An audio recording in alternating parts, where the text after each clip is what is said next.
Okay, welcome back, everybody. It's Stephen and William on the podcast Who Am I? And the reason I like the title of the podcast being a question is because the answer keeps changing. We keep discovering more and more about who we are. And I think that's exciting because stability can be nice and reassuring at times, but a constant flow and evolution is also really interesting. It keeps life spicy. Today, we would like to talk about the emotional side of people and our personal experiences with that, and in particular, our capacity for empathy. And so I think, Steve, you've mentioned this in the past, that you realized early on that you have a strong capacity to feel with other people and to just pick up on signals to figure out what's going on inside of them, right? Or how does that happen? No, again, I don't know exactly. Like I've tried to study it at various points in terms of like the science of it all. I don't know where it comes from, but the ability to I guess the earliest stages of knowing it was a thing was when other people cried, I would feel like I'm gonna cry, or when other people are laughing, I would laugh, and it would happen just all the time. It would just be, I would just literally reflect how they felt, and I would try to help if it was a sad situation. Like again, I would feel that pain, know that pain as something that I experienced. I guess going right back to childhood, earliest memories of a sad time is my parents' divorce. Like that was, that's a huge, massive pain, struggle to go through to be separated from a parent. Again, I understand it now and it was necessary, but again, as a child, didn't really make sense. And it gave me an extreme sort of emotional, I guess, trauma or education, like however you want to kind of call it, experience, that then made me see that other people experience these pains. Like this is an ongoing thing in everyone. And so didn't want people to feel that way, didn't want people to have those pains, or at least not feel alone with those pains. And so my brain must have just been like, connect people, find out ways to connect, find out ways to support them. And it must have just wired itself, or been instinctual. Maybe it was instinctual from the day I was born, day I was conceived, whatever. That it was always going to be this way. Who knows? Again, that's the great thing about it. Ultimately, we do have a choice, but those internal programmings can be interesting. But yeah, like I would often, just try to support.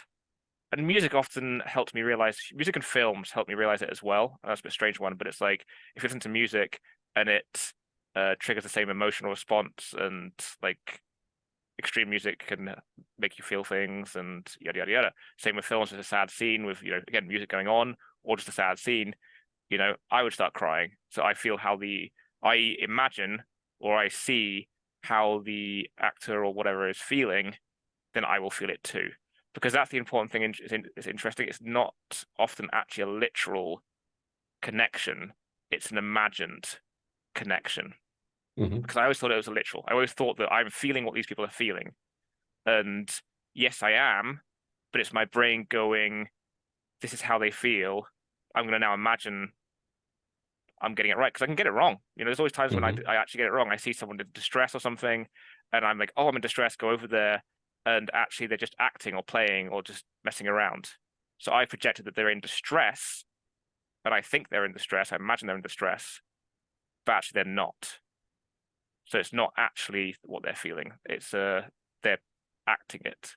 But you try to err on the side of caution, right? Always, always. No, it's one of my strongest skills. I think like it's one of my strongest skills I've had as a human. Sounds like a superpower, and you got it early on. I was very lucky. I mean, it's also traumatic. Like I would cry into my pillow for hours and hours, days on days, because of the imagined pains of the world. I talked about it before. Like in my head, I would think about my friends, I'd think about family, I'd think about people in different countries, and I would imagine the pains they're going through, and I would just weep. and it was exhausting.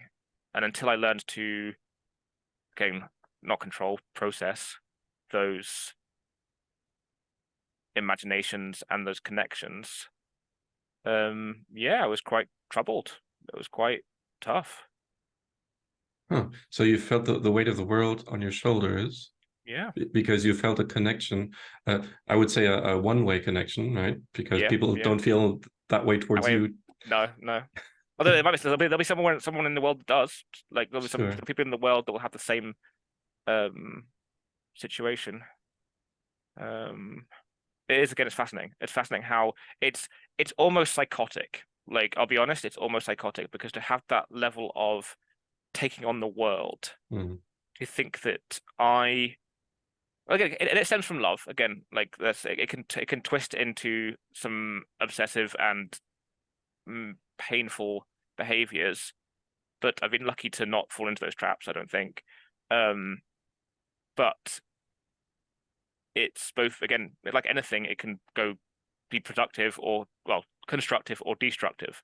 So I luckily was able to make it constructive over time as I learned to use it and feel it, and also, again, process or even ignore it.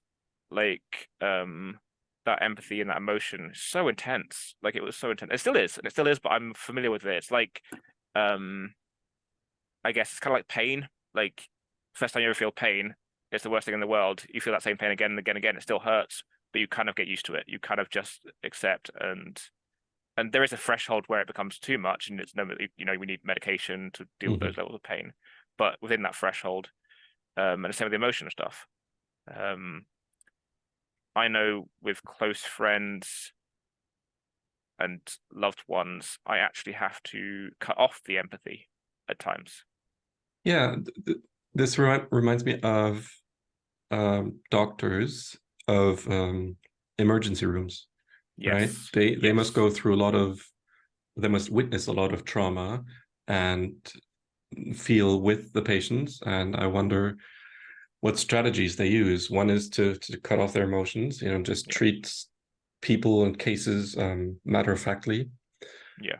I heard from a doctor I'm following on YouTube now that in intense or right after an intense situation, someone tells a dick joke just to Yeah, cut through the tension because yeah, everyone needs to laugh, even yeah, though someone may just have died and they yeah, try to resuscitate them for an hour, stuff like that. yeah. Those that have the most, like, intense jobs like nursing will have the most intense sense of humor, most likely. Again, generalization, but a Yeah. lot of them will just have extreme because it's the only way. It is a lot of, for most humans, it's the only way to cope. Yeah. Would you say you're over the divorce of your parents? Oh yeah, yeah. You're no longer carrying around negativity? I mean, there's often sometimes there's a bit of like I guess resentment still at times. Mhm. Like it's always going to flare up a little bit, but then it's like straight away I'll be like, well, it's what happened then. And as long as I make the right choices now, because as a kid I prioritized the wrong parents, blah blah, like, or parent, and thought one parent was to blame when actually it was the other way around. Um, and so later on in life, as I again empathized more and saw more of what was going on, as I these skills kind of became more fine-tuned, and I was able to put my own emotions aside and see what else was going on. Um, yeah, like it's no longer a thing, really. Were you ever made fun of, maybe by other boys, about Yes, how emotional you are? Did they call you gay yes, or stuff like that? yes. This is an interesting, again, therapy session. I love therapy sessions, but a study of Stephen is This interesting. it But will be yes, about me as well, but I'm building up to it. no, I'm good. I'm happy with this. I just hope that I'm not taking too much from anything you want to Yeah. discuss. But I yes, 100% to that question is so, because we live in a society which we define emotions by masculine and feminine, and we define sexuality often by masculine and feminine. When expressing emotions, um, like, crying with someone if they were crying, or being sad, those things. Again, it's mostly crying. That seems to be the thing. Um, you'd either be called, a girl, like, oh, you're a girl, or blah, blah. Or in my mid-teens and late, and then even at university, um, most people would, because I would express emotions more than the average male, would be like, oh, you must be gay then. Even people within the like Pride LGBTQ plus community, a couple of them would even be like, well, yeah, you're showing feminine, and it was just it's this again constructed socially ideal, not ideal, that's the wrong word, ideology, that gay men are more feminine, which is not true. Like it's part of it. It can be, again, it's specific. It can be gay men can be feminine, and they can be absolutely masculine because again, it's not, that doesn't define your sexuality. Which get like the masculine feminine expressions. So yeah, the even to this day, to be fair, like at the moment, I don't really express emotions the same way I used to. We'll get into that later. But yes, answer the question. I was bullied at school for that, but then later not bullied for it, but just questioned about it. Again, it wasn't a negative thing. They weren't being like, "Oh, you're showing like again." As people matured, because as teenagers, especially teenage boys, for some reason, being gay is seen as a bad thing. Again, it's obviously not. We don't condone anything like that. That's evil beyond belief to think such things, and because it's love and it's sexuality. Yeah. It's again, who am I? It's who are you? And we again, we appreciate and love everyone in those situations. And so yeah, like those things would happen. Later on at university, I would, yeah, people would question and be like, and I'd explain. I'd say, well, actually, no, I am straight, and but I don't, and I'd say to them, I don't see it as male or female emotions. I see them as human emotions. They're just part of who I am. I see myself as, Stephen. That's just, it doesn't need to be defined in that way. Yes, it helps people quantify these things to understand them, but actually that they're not. And it was amazing the connections I made because of that. Like both with men, women across the board, who were just like, "Oh yeah, okay, cool." And like I remember, there's a very specific incident at university where I was just walking down the street and I just felt happy and I started to cry because of the level of happy that I was. And my friend was just like, "Are you okay?" And I'm like, "Yeah, I'm just happy." And like, I'm very, very happy, and I feel like I need to express that through my emotion. And um they were just like that, like that's so beautiful, and I wish I could, they were like, I wish I could do that and feel that comfortable to do that.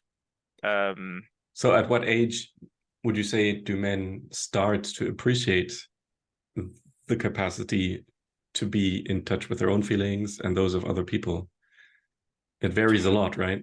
It varies a lot. It's again cultural timing. Like Yeah. most men in their, I guess, 60s at the moment, in these like my culture, our culture, are realizing that they have had their emotions stunted through society. Like they're Yeah. starting to realize that they are unable to process their emotions, unable to deal with them, and it's turned them into people that they don't necessarily want to be. They struggle to express love to people, and they're going through processes. Again, generalization. It's just what I've seen from various people that I know, of learning how to express that. And I think we're going through a transformation. Again, I think it's getting younger and younger and younger that people are Yeah. able to, and allowed to by society. Again, it sounds so silly that we like have to have permission to do these Yeah. things. Yeah. I try not to be resentful of men when I become aware of this problem, because I can have some compassion for them if I Oh consider yeah, that just 2 generations ago they were in a war yeah, and they had to suppress their feelings, otherwise they would have been nutcases because yeah, they were surrounded by violence, or at least the fear of violence, constantly. yeah, yeah. There's a lot of complex situations which has led to society being the way it is. And again, generally speaking, men being unable to express themselves. Like the highest at the moment, the highest, again, I guess trigger warnings for this session because there's going to be a lot of complex stuff going on. So if there's things that you feel you might be listening to this and uh causing triggers or worries, then please feel free to go away, feel more secure, and come back if you need to.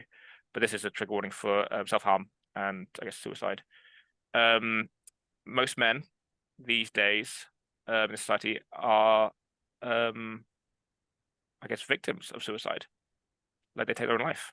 Like it's the highest rate in this country of those who could take their own life is men. And that's because, again, many factors, but mostly because they don't feel they can express themselves. And it just builds and builds and builds inside them. Like 20 to 30-year-olds just don't know where they fit in general, or where they can find a place to express themselves. And they're more and more becoming great places that they can. So there's things like, I guess they call them man sheds in this country, where you can go to a group of men and just, talk about things and make connections. Because again, that's so important. When you lose those connections, you feel isolated, and that is kind of what's happened. It's interesting that such services wouldn't be women teaching men how to deal with their feelings, right? I think that's important. Obviously, it's amazing and it's great. I wish it could be that way. Like the difficult, again, we see each other as humans. We show ourselves as humans. It wouldn't matter if you're male or female. Yeah. To learn from each other. But we're not at that stage yet in society, and Yeah. so most men, for whatever reason, I won't get into it. I'm quite critical of men. Like I'm quite bad for it. Because I have just mostly seen, again, that alpha male toxic masculinity. So masculinity is good. Femininity, whatever the right word is good. But toxic versions of those are bad. Yeah. So often that those words get mixed up. People will think we're man-hating when we say certain things. And it's like, no, the toxic aspect of that. Because again, women can have toxic masculinity traits as well. Like it's terminologies. And so I've always struggled with that. I've always struggled with pack mentality, like that tends to happen, especially amongst men, where they get into their little groups. There's one person that dictates the leader, the alpha, but that structure helps men know their place within a group. Like it gives them that identity and that safety. And when you push them to feel emotions and to not just be the strong, confident, loud person, you tap into a whole bunch of traumas. You pointed out something that is interesting to me, mentioning a hierarchy or a system, a structure of individual men. That implies individuality, right? Or individualism. And could we say that that is a masculine trait, and on the feminine side, they're more collectivist? Yeah, again, generally speaking, yeah. I would, again, that's my observation. Again, these are all just our observations of what's going on around us. We're no sociologists. No, but it's an important observation to me because it's getting to something that I experienced just last night. On this podcast, I talk a lot about identity, and sometimes I wonder if I should change that little text I have on the homepage about we're on a journey towards discovering our identity, something along those lines. It was, I think, 4 years ago that I wrote that, because identity has started to become something negative to me.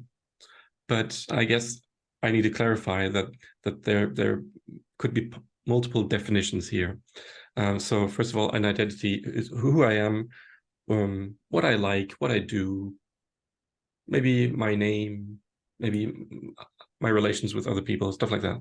But on the other hand, if I identify with having a nice car, or being stronger than someone else, or being more attractive than someone else, then that is a negative definition for identity. And I want to be identified with less and less things until I have no identity any longer, right? That's more recently my take on identity. And so maybe a better word for that would be identification. Yeah. We have who we are and who we want to be. Sure. So I guess we choose who we want to be at times. So you don't want to identify with certain things. So you take away that and remove that and do new things, maybe. Yeah. So if I look up to someone very strongly and I want to be just like them, because let's say they're a millionaire and they did it by being a good YouTuber. Yeah. And then I have all this respect for him. Let's say it's a guy, just to make it easier for my brain. And then I start to be that person in my mind. Yeah. That. I know it sounds weird to be someone else, because we have this idea of everyone is made of matter, and I can only be this Yes. sack of skin and everything that's inside. I cannot Yeah. be anything else. But no, that's the physicalist's view. Yep. If I identify myself with someone, it could also be something or some idea, but in this case, Yep. I'm saying someone, then I maybe I'll take on his behavior or his mannerisms, Yep. Yep. his dialect, whatever. And that can be unhealthy. Yep. And so last night I realized that I do that all the time. And it was a revelation to me. And that's how I got into all these thoughts about empathy, because I thought, oh, maybe this is unhealthy only because it's new and overwhelming to me. And when I learn to deal with it, I'll actually cultivate a superpower, which is to connect better or in a different way with other people, and then Yep. understand them better, and maybe be able to help them better. Yep. And maybe I feel all this pressure inside of me because I am lots of different people, and I don't know exactly who I am among all of that noise and that jungle. Yep. Like you are like defining my journey in a nutshell. Hmm. Like what you're experiencing right now is, or realizing, because again you've been doing it your whole life, but you're Mhm. just realizing this is what's going on. And the same with me again. When I realized that I was just at various points, like you what was the term you used earlier, the social chameleon, was it? Yes, I asked you, Yes. are you a social chameleon? And yeah, like whatever need we have to, or desire or whatever, to connect to people has made us a social chameleon. I call myself a soul mirror. So I take someone's personality and because most people when they, in my, again, my view and my experience, when I meet someone, let's say I meet someone new, automatically I'm gauging what boundaries they're comfortable with, what, again, it's all subconscious, this isn't a conscious situation, what will make them happiest. And I've learned in life that what makes someone happiest is having mostly themselves given back to them, all the things that they like to do. Like, if they like to uh play this game or do this thing, I will automatically just put my own aside and do what they want to do, because I would want to help them feel comfortable and help them feel happy. And yeah, like we can again, I'll get to that in a sec, to get to the losing of oneself in a Mhm. second, like you said. But yeah, at a certain point, I was like, I'm just taking everyone's personalities. Whenever I meet someone, I'm literally just adopting these into myself. And I was like, why am I doing this? And like, again, who am I? If I'm just doing this, then what's my core? Like, what is Stephen if this is all I am? And I realized that I'm all of it. Like, I'm all these different, like I talked about earlier about the spectrum. Like, I see my core as love. That's who I am. That's anything I try to do, any choice I try to make. The foundation is that. That's my motivation. Um, and that's love for myself, to make sure that I'm okay, to make sure I'm happy, and to make sure that my needs are met. Um, but then also making sure that people around me have their needs met and their wants met, as long as it doesn't, sacrifice my own. And then So that's that's where, not a conflict for you. no, it has been at times, and at times it can be. It depends on the situation specifics. Um, but yeah, I realized that I'm the sum of all the parts. Like, and then I get to choose what I guess I adapt into my core. So I have my surface personality, which I can take these things and be like, oh, so you like going to see the Barbie film? I enjoy that as well. Like that's part of who I am. So let's do it. Oh, you want to go see a horror film? Cool, let's go do that. Let's go to this gig, concert thing, whatever. Like almost in any situation, I can be happy because it's part of who I am. I enjoy all those different spectrums of things, and rarely have anything that I am like, oh, I don't really want to be here. Like it just seems to be part of me. The difficulty is maybe deep down I have a desire to actually not do the thing, and I have spent so long making other people happy that I have lost actually what I want to do. I don't know. I don't think so. You've called yourself a people pleaser in the past, yeah. Yeah. Again, there is a sad, pitiful spectrum when someone becomes too much of a people pleaser, and I mean myself this because I've done this. I've literally just been like, and it's a real shame because it's the person's insecurities most likely, and two, people are taking advantage, and that's a real shame. And I've fallen into that trap at various points and tried to bring myself back from that. I still struggle, but again, and it's all about motivation. It's all about self-care as well, because if you do too much of it, you're obviously not caring for yourself, and therefore, again, potentially being taken advantage of. And it also is a whole, like, if you're always dealing with other people, you're not dealing with yourself. You're not taking time to yourself, and again, learning who you are. Because that can be a distraction. Helping people can be a distraction. Like helping people can be just as destructive as not helping people for the self. And we can lose ourselves in it. They don't teach you that when they tell you in society and different systems like religion. They just tell you to go, you should be good, do good, do good. And a lot of rules. Yeah. So it sounds like you have learned a lot about yourself and your relation to others, but there's still more to figure out. Always. Always. Because I think I imagine if I have figured it out about who I am, who others are, and my relation to them, then being there for them would not be draining. It would be a part of who I am. I think I think of mothers in this way. I think the ideal mother, or the motherly ideal, is someone who is self-sacrificing, but that builds her at the same time. That is just who she is, being there for other people. And so it is not a loss at all. So sacrifice wouldn't be the right word. It is this, you're contributing to others and to yourself. It's a symbiotic relationship at the same. Sure. Yeah.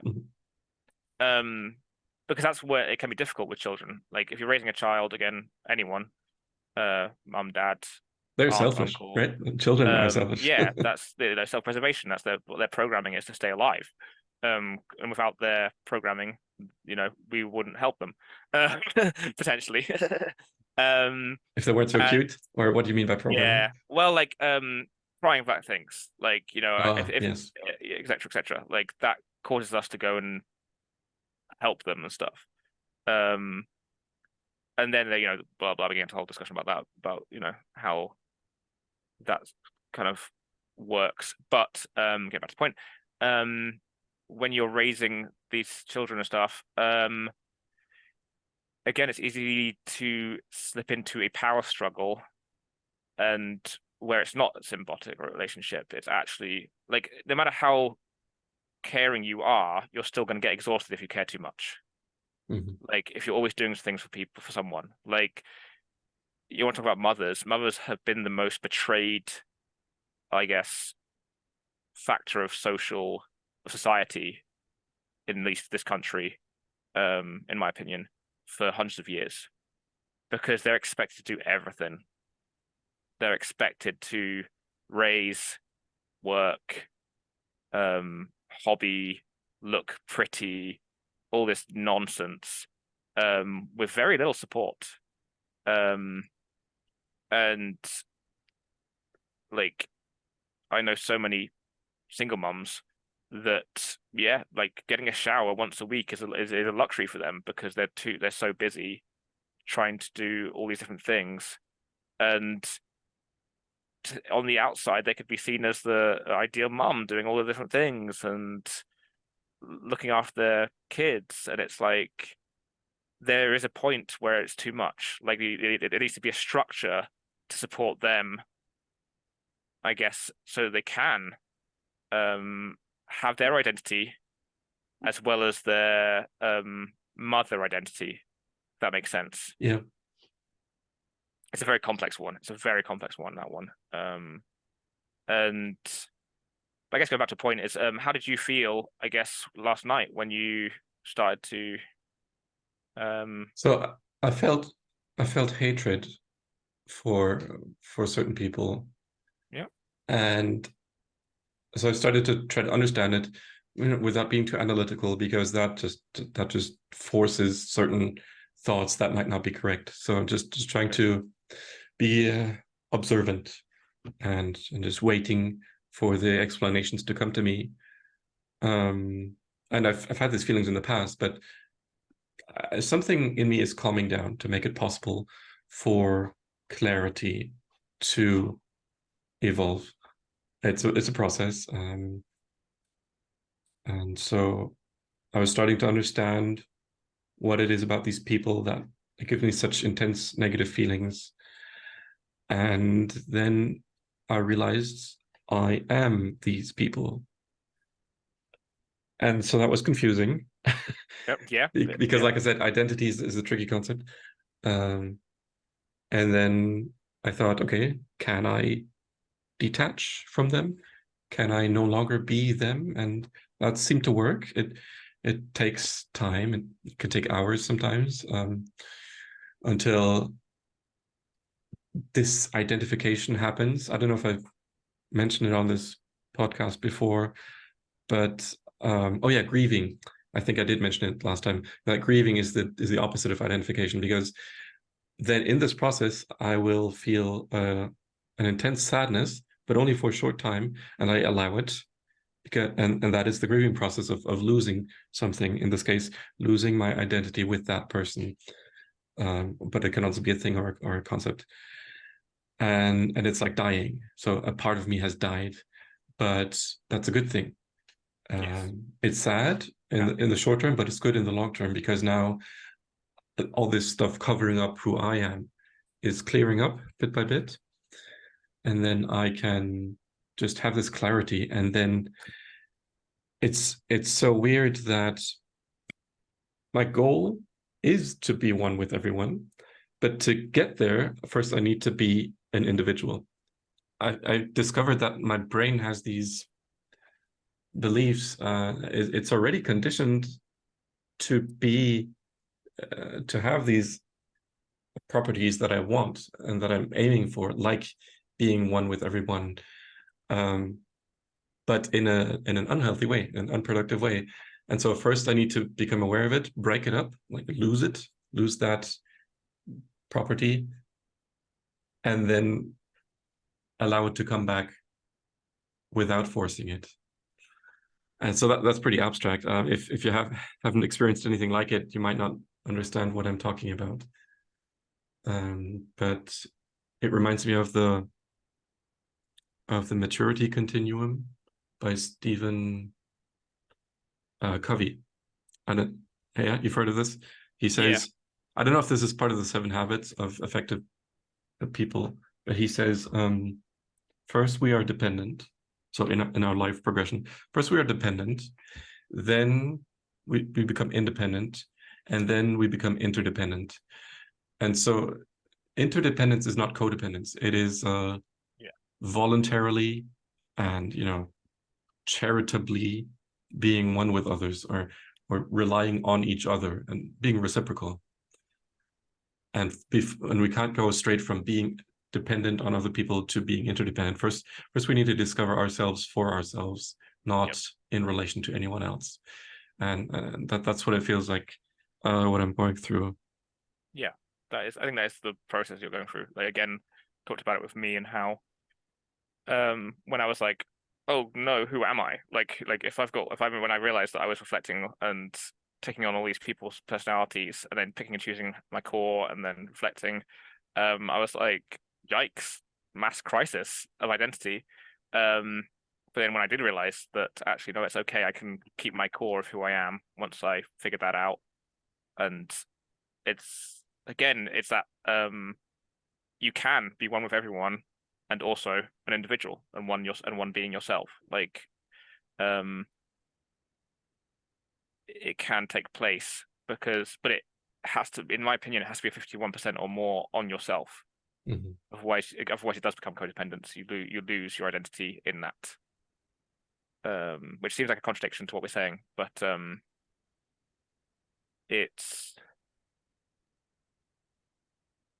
I guess it's more taking care of the self in a physical way, not necessarily a personality way. I guess it's probably more a better way to define it. Yeah, it's something we still need to work out.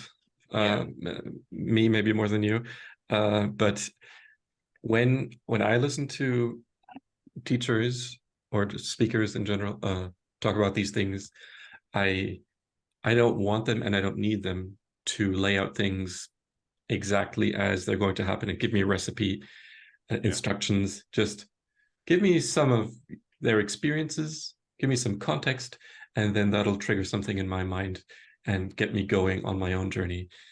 And so that's why I think I've become less analytical in this podcast. You can be very analytical, but that's not the only character trait you have. For me, for a long time, it felt like the only strength I had. And now slowly the others are coming along as well, like intuition and empathy. Yeah. I think I went from being, again, empathetic and emotional as a being, as a person, to then being just logic. I shut off my emotions at one point. Again, I've probably talked about it before, but due to distress in my mid to late 20s, I completely turned them all off as a defensive protection mechanism. And then learned how to be just analytical about things, and then bring back the emotion bit by bit, because I needed to have the emotion. Like, I became detached from society, from reality in my brain, because there was no emotional connection. Again, that's just for me. Mm-hmm. With humans, why am I here if I don't have a connection to things? So now I tend to be analytical first and logical, but inside I'm experiencing the emotion, I'm feeling those emotions, they're just not being expressed how I used to. It is always interesting, a story of mine where I was in care support for a little while and I came down very tired, but I was happy inside. But the carer went, "Oh, are you okay, Stephen? You seem really depressed, and like, is everything okay?" And it was just because I was exhausted. It wasn't me myself was happy inside. I just wasn't showing it through a smile or whatever. And it really made me realize how important it is for most people to see the external expression. But for me, I didn't need to. It wasn't part of who I was anymore. And I try to do better at, again, expressing it still, so people can understand and see what I'm feeling, etc. But yeah, in this podcast, I can be quite analytical of those things. I tend to save, I guess, my emotional expression for very personal moments, like external expression. And I don't necessarily know why. Again, maybe it's defensive. This reminds me of a chat with another analytical person, and he said that people think he doesn't feel much, but he does. Yeah. I think so. At the time, we were maybe 20, and I think that for us, maybe for men more generally than women as well, that's the case, because men have feelings. They just don't have the vocabulary. They don't have the custom of talking about feelings, exchanging them. Like we said, they get ridiculed. They get rid of their fear of being ridiculed if they do. Like, that's a massive thing. How about we talk a little bit about the business world, because in our culture, a lot of emphasis is put on go to university, learn all the facts, memorize all the stuff, and then you'll get a certificate. And future employers like certificates and certainty and what they can expect you to do. Yeah. And reproduce all those facts you memorized. And that seems to get you a job and give you, security to survive for you and your family.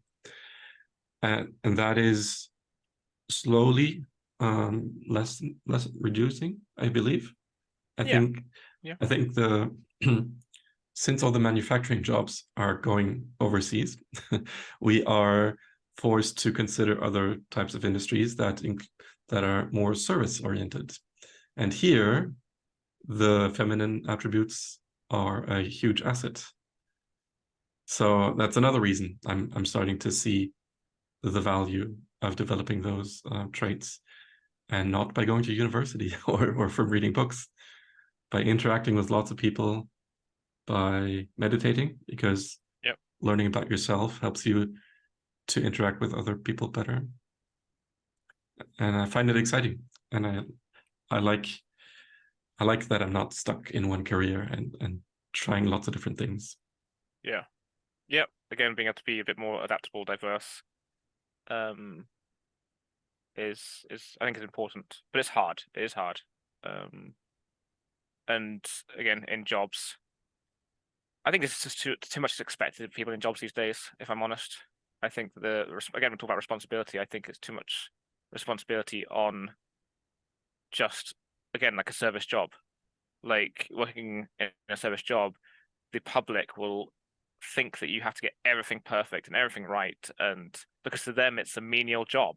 And actually it takes a lot of patience and understanding and compromise and to deal with the general public. It takes a lot of traits and emotional attunement, if that's even a word, with what's going on around you, even when you're absolutely exhausted and run off your feet for a 12-hour shift. And it's actually quite a skilled job when you think about it, personality-wise, not physically necessarily. Like maybe you can learn how to do it all within like a week or two, the routine of it, but you're constantly adapting each day to people's behavior.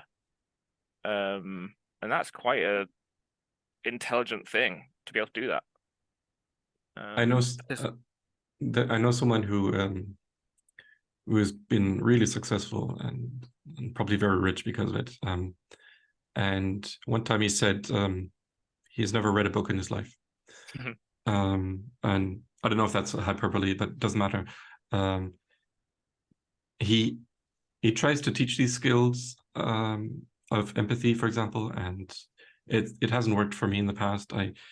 His teaching style just doesn't work for me, but I still like to see what is possible. In one lesson, he said that he is so empty of any concepts, assumptions, expectations, none of that.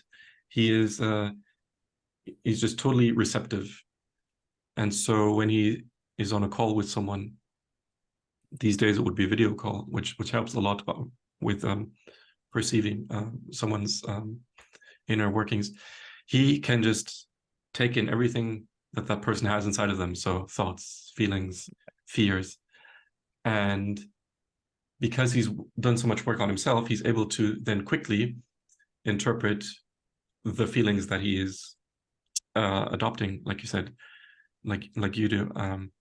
And then he's able to understand the other person better than that person understands themselves, at least in a certain aspect. Yeah. And that really sounds like a superpower. And so it's no wonder that he's been able to sell things to people, not manipulating them, but just selling things that are valuable, and then being able to dive into that person basically and unlocking the part that is keeping them from making the purchase. Yeah, like I've always known that I could probably go into that sort of domain and be quite successful, but I don't want to be. Like the product that I want to provide as a human is a specifically, again, community focused. So again, the board games, the writing, to do that kind of thing. I have a barrier when it comes to, and maybe I need to learn how to get rid of that barrier, because again, maybe I'd make loads of money and be able to help community better with having money. But it's like, it's just something that I have always struggled with, again, knowing the difference, and we talked about it before, between persuasion, influence, manipulation, coercion, and knowing at what point you're actually crossing a barrier in sort of your interaction with another human being, at what point you're possessing them almost, and manipulating their behavior. And I've always tried to do as little as possible. I've always tried to, I'm doing more and more these days, because let's go back a second. Yeah, so in the past, any level of influence, I would just be like, no, like it made me feel ill, like genuinely sick, to try and convince something of someone, and I'd always be baffled why someone would try and convince me of something. Like if I've said no, I don't want to go outside tonight, I don't want to go partying, they would be like, no, come on, Stephen, come on, and I'm It's like, good for you. it's like we'll have fun together, and yeah, actually we would have fun together, but I'm tired and I need to go home, and that kind of thing. And that's always baffled me when people do that, or I see it happen within a group. And it can be used for good, though. Again, like somebody can have social anxiety and actually need to push, and their instinct reaction is no, and they actually do want to go out. And so it's gauging when it's good to, again, persuade, and that's why I do it more nowadays, because I tried to, again, use the superpower, use the insight to reaffirm and say to the person, look, is it because you are tired, or are you actually using that as a just defensive mechanism, and you actually want to come out and you want to play, have fun, but you're just scared and anxious. And they'll think about it and go, actually, no, it is. I want to come out. Let's go. Or they'll go, no, I do, blah blah. And it's seeing the truth behind the behavior, I guess, the emotions behind the behavior. I like that And example. Sorry, go on. No. I mean, it's just to say it's tough. Like it's just because sometimes I get it wrong. Right. But it allows the person to choose. That's the key. Yeah. I sometimes have this bleak worldview that everyone is just a zombie or a machine. And I guess that comes from the recognition that people are programmable. You can condition someone, and we are all conditioned to a degree. Yeah, we include ourselves in this situation. Like, yeah. But I strive for that ideal that people shed themselves of the conditioning, and you cannot condition someone into unconditioning themselves, or you cannot uncondition someone for them. It, like you said, you need to respect their sovereignty. And I guess just appeal to it, not in a manipulative way, but maybe a little enticing, or maybe give them a perspective of what is possible for them. And it has to come from themselves, from the inside. And show them if it is their conditioning. Show them, again, like the example. It'd be like, oh, are you just doing this because you're afraid? Is this fear? And because usually most people's choices, again, are based around fear. It seems to be an instinctual thing we use as motivation, and not hope and courage and love. You cannot use logic. Well, rarely can you use logic to convince someone of something. We see this in politics, for example. Like it's no use arguing your stance in a logical way. The arguments of facts and truth back and forward in politics is just hilarious. Like everyone will just constantly do stats and all this kind of stuff, and it's no one's going to listen to your stats. Like maybe 0.001% of people will then go, oh, okay, I see that, and change their viewpoint. But actually, if you appeal to the emotion or show the emotion, like the amount of people that have changed behavior based on like seeing what's really going on in a situation emotionally, is what brings change. And even then it's tough. It's almost impossible. Once they have been concreted in our brains, for most human beings. Because the willingness to change. Again, most people aren't willing to change. That's again, once they get into the safety scenario, breaking out of that is tough. Again, it's tough. It's painful. Again, we talked about before with pain. So yeah, it's difficult. Eckhart Tolle says that he's not angry at anyone for passing on the conditioning to their children. He says that there never used to be a thing around. There wasn't anyone around when I was small who was teaching about awareness in this context. But he is happy to see that it's more and more the case. And so that's a nice development in the world today. More and more people are talking about this and are applying it. And it's been around for millennia, I believe, because you can find this stuff in ancient traditions and religions. I like even learned, Buddhism. I even learned recently that a lot of what's in the New Testament with what Jesus is telling the people is stuff that he had learned, but technically from like would have learned and had been around for thousands of years still. Like the turning the other cheek, and these concepts have been around. He just put them in a way that the those he was talking to understood better and used again parables and stuff to help them learn it. It wasn't like it was actually new within society and humanity. It was just within their culture. It was kind of new because they were so used to the Ten Commandments and stuff. Yeah. So this willingness to again learn from just all these different sources of how again we can form connection with ourselves again, because we have to learn to connect with who we are as a person. I think again, I say that sounds a bit dictatorial. We have to learn to, but I think we do. That's my again. I think Just we whenever you use have to, just put in order to in afterwards, order and then to, it's okay. yeah, in order to be able to, yeah, again to have happiness. Again, this is my goal. Like again, we talk about earlier. We talk about the to identifying or identity of a fast car or lots of money or whatever, a big house. For a lot of people, that's okay. That's all they want. Like that's fine. Like whatever. Again, as long as it's not hurting someone else. All these things are just things. It's just our motivation is different. Our motivation is that we want to have something that to us has more substance. Like, But less because material. yes, It's funny how you said interesting substance. Yeah. substance. I guess giving connection more substance. It's being able to laugh and joke and yeah, I never really thought about that. Substance is a word. That's really interesting. That's But good. yeah, no, I think there's something else I want to discuss potentially, if you're okay Okay. with it.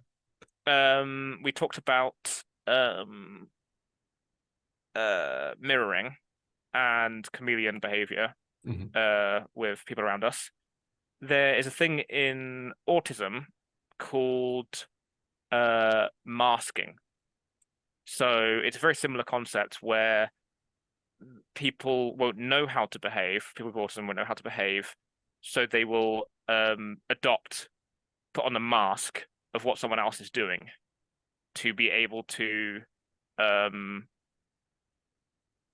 be seen as normal or like in like to not feel different.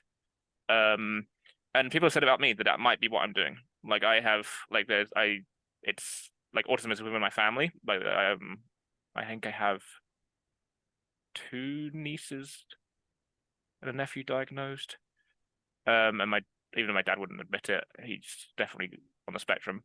Um, and it's something that has always been intriguing to me because again, we talk about in society autism having no like not being able to empathize at all, and all these kind of traits that uh, remove you from things like empathy and connection. But that's the perceived what media viewpoint of it. Because again, autism is a spectrum. Again, I see the way I see it now. I've learned to see it is like a puddle with lots of different colors in it, and certain colors represent certain traits within the autism sort of spectrum because they think it's linear, Mhm. different end, but it's really not. We need to move away from that. And there's lots of people that have autism that are very emotional and hypersensitive to emotion and struggle to express that emotion. And again, feel other people's emotions. And so it's something that I've recently been delving into as me, learning about these different things. And yeah, I just wanted to, discuss, I guess, my journey with that and learning that actually all this, what I talk about mirroring, a soul mirror, might be masking from a young age. I might have been like, actually, there's other things going deep down inside me that, like, fears of being different, and strange, that I have now adopted all these different ways of projecting emotion. Projecting how people behave. Again, it's just something that I'm working through myself at the moment, and it's very interesting to to delve into that because I love it. I love learning all these different ways of seeing myself. And yeah, gaining broader perspective. It's nice. So with this new recognition, I'm now interested in experimenting and asking maybe people, is this what you feel? Yeah, because that's what I get from you. Stuff like that. Is that kind of what you're planning on doing to figure this out? Probably not. It's probably gonna be more of a less of a other people interaction thing. Like I like that. That's pretty like if the right people to just be like, oh, like I'm sensing that you're feeling this.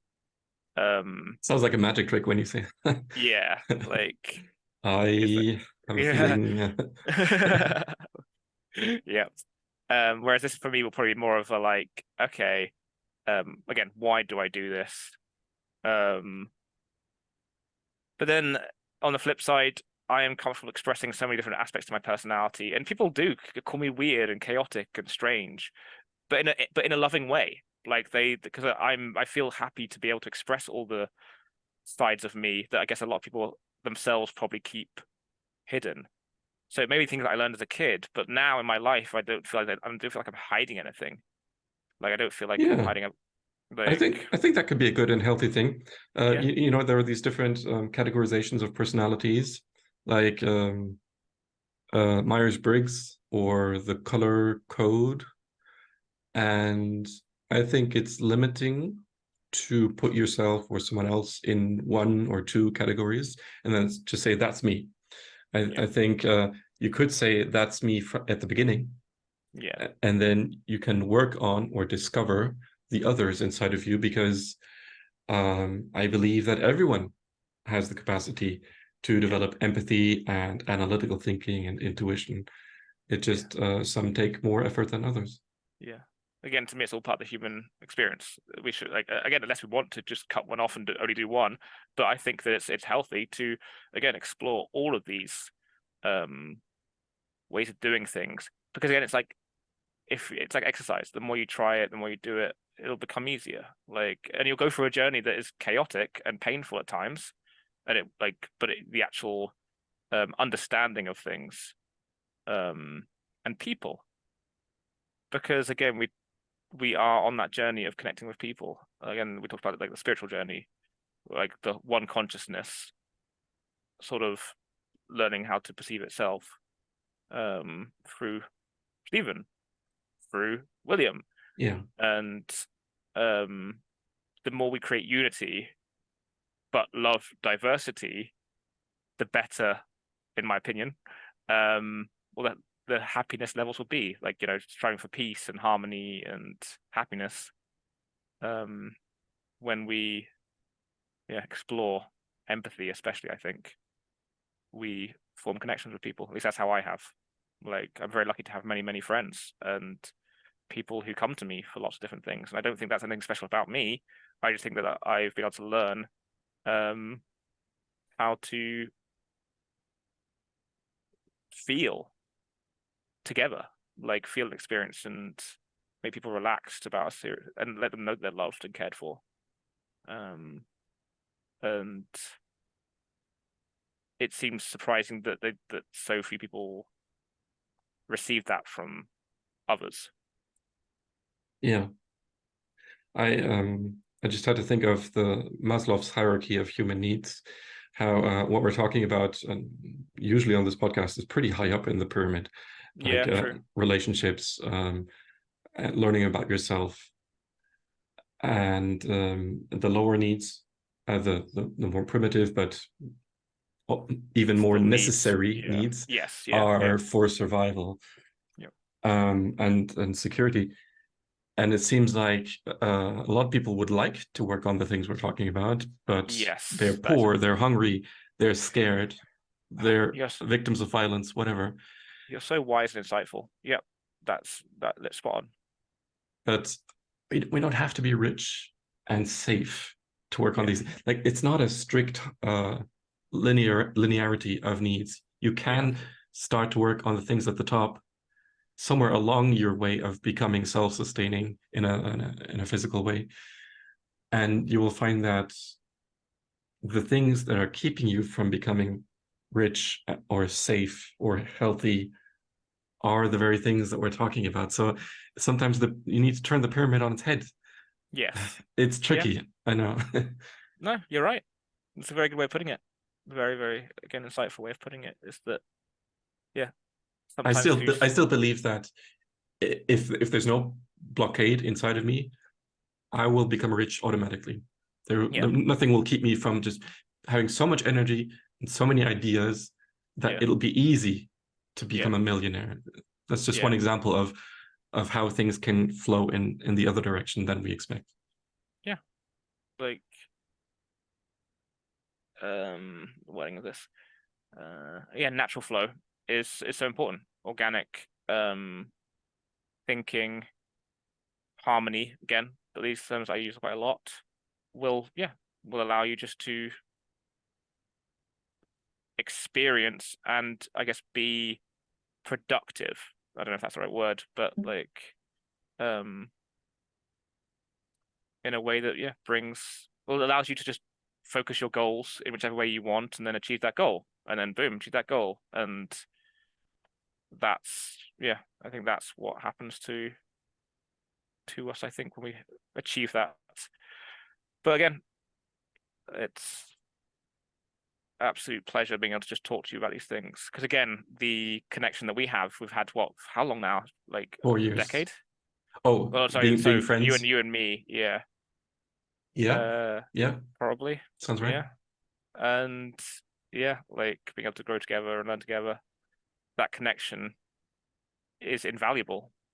Like it transcends beyond such things. And I think that when we find those things, like find friendships like that, connections like that, it changes us. It gives us confidence in ourselves. It helps us not be so afraid. It helps us not feel be so alone. And I think that that's what empathy gives. And like, Hmm. I hope that we continue to make sure that that's again a part of who we are. But it sounds like you're having a very intense journey with yours. You're growing. I Since you're talking about our friendship Yeah, and how we wish that everyone can have such friendships, I just want to share one more thing that was crucial for me to reignite the friendship after, well, you may have moved away by this time in 2014, and I was in a very depressive state in a foreign country and felt very alone. And I reached out to you, and I felt ashamed, I think. Well, first of all, I felt weak for telling someone that I'm not doing well. Um, but I distinctly remember I wrote to you in my message, I used to think that I'm better than you because you have mentioned your weaknesses to me or something like that, yeah. or I that opened up. Yeah, because not everything in your life is going great. yeah, And you said, so don't even think about it. And then everything was good between us. yeah. Like, don't And even worry about it. Yeah, and so that the entire blockade was on my side. And then I guess I confessed it. yeah, I owned up to it.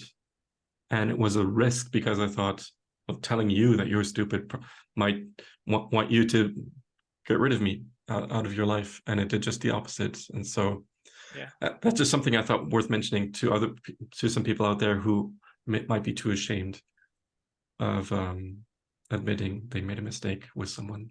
yeah. Because we all do. Again, it's part of being human. We all make mistakes with people, and even if that person turns around and goes, oh, "Okay, but bye," you've done what you needed to do to move forward with that anxieties inside.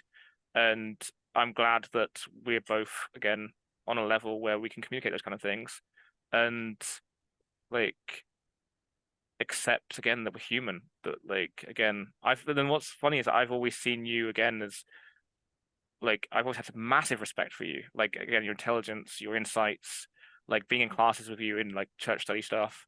always, every time you said something, it was always to me just like, oh, that's what I needed to hear, or that's was really helpful. And then also seeing your struggles, which again was sometimes my struggles. Well, actually, they were often my struggles as well. And so therefore, again, connection, seeing those things. And no, thank you for sharing that, because again, I actually forgotten. Again, I forget a lot of things because my brain capacity is quite bad. But I'm so glad you reached out. Like, so glad you reached out. And that, I guess it's that humility, the right word? I don't know. To be able to just be like, okay, because that's tough. Like, again, accepting these things. But again, I would never have even, like, for a second been like, oh, that's bad of you or whatever. Like, it's just, again, it's who we are, and we're growing together, and it's awesome. I love it. Okay, thank you. Thanks for listening, everyone. See you next time. Bye. Bye.